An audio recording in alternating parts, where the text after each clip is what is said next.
लोकसभा चुनाव का बिगुल बजते ही लालू प्रसाद यादव ने अपनी बेटी रोहिणी आचार्य को सारण लोकसभा क्षेत्र की जिम्मेदारी दे दी है। लालू प्रसाद यादव अब चाहते हैं कि उनकी बेटी जिसने उन्हें जीवन दान दिया, अपनी किडनी दी, अब वो सारण लोकसभा क्षेत्र यानी कि उनकी राजनीतिक विरासत को संभाले। राजनीतिक विरासत को संभालने के लिए लालू यादव ने अपनी पत्नी को भी एक बार मौका दिया था, अपने समधी चंद्रिका राय को भी एक मौका दिया था, लेकिन किसी ने नहीं संभाला। अब वो मौका रोहिणी आचार्य को मिलने जा रहा है और रोहिणी आचार्य सारण लोकसभा क्षेत्र से चुनाव लड़ेंगी। अब ये तय हो गया है। लालू प्रसाद यादव ने अपने पार्टी के बड़े बड़े नेताओं को ये संकेत दिया कि आप जाइए और सोशल मीडिया पर ये लिखिए कि पार्टी ये मांग करती है कि रोहिणी आचार्य को उम्मीदवार बनाया जाए, और उसके बाद हम उनको उम्मीदवार बनाएंगे और कहेंगे कि देखिए पार्टी के कार्यकर्ताओं की ये मांग थी, इसके बाद हमने रोहिणी को टिकट दिया है।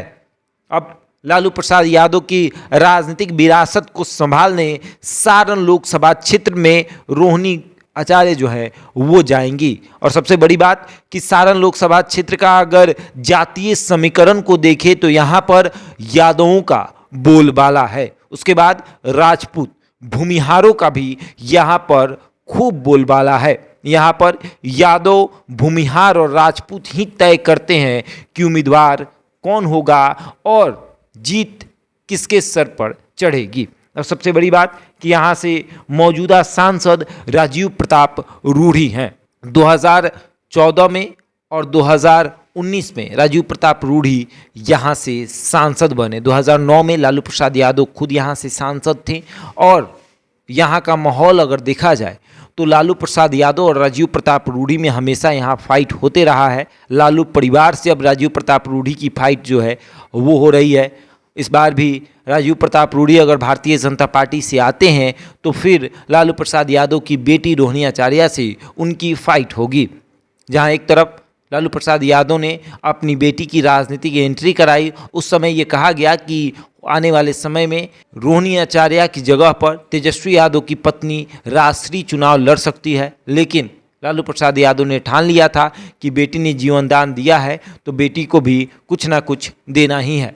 लेकिन सवाल ये भी उठता है कि रोहिणी आचार्य ने माहौल बनाया था कि उनको काराकाट लोकसभा क्षेत्र से चुनाव लड़ना है, क्योंकि वो उनका ससुराल है और वो क्षेत्र में उनका अच्छा पकड़ है, तो वो चाहती थी कि हम काराकाट से चुनाव लड़े। लेकिन लालू यादव ने सोचा कि ससुराल तो है ही, लेकिन तुम रहती कितना हो, तुमको हम सुरक्षित सीट दे रहे हैं। सुरक्षित मतलब कि लालू परिवार का वो सुरक्षित सीट है। हालांकि लालू यादव के बाद कोई दिल्ली का चेहरा नहीं देख पाया, कोई सांसद नहीं बन पाया। चुनाव उनकी पत्नी भी लड़ी, चुनाव उनकी बेटी भी लड़ी, और अब इस बार उनकी 2 बेटियां और एक बेटा जो है वो लोकसभा का चुनाव लड़ेगा, और लालू यादव पूरी तैयारी में है। अब देखने वाली बात यह है कि रोहिणी आचार्य कितने वोटों से चुनाव जीतती हैं और सारण लोकसभा क्षेत्र में उनका माहौल कैसा रहता है। बहरहाल इस खबर में इतना ही। बने रहे हमारे साथ और देखते रहें द बिहारी टॉप।